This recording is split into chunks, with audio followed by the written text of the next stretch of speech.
दिया गुरु ने दीन हो ज्ञान, सरस्वती ने सर दिया कर्म लिखे हो भगवान।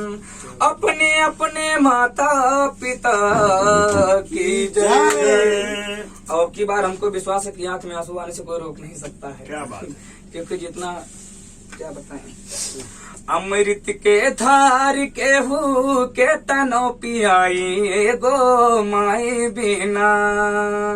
अमृत के धार के हु के तनो पियाई गो माई बिना। कैसे करे जावा जुड़ाई भाई गो माई बिना। कैसे करे जावा जुड़ाई भाई गो माई बिना।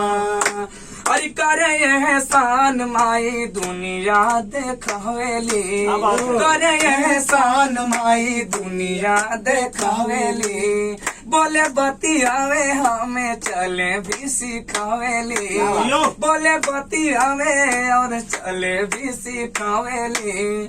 मिल जाला अनुदान मिले सुख पूरा, मिल जाला अनुदान मिले सुख पूरा।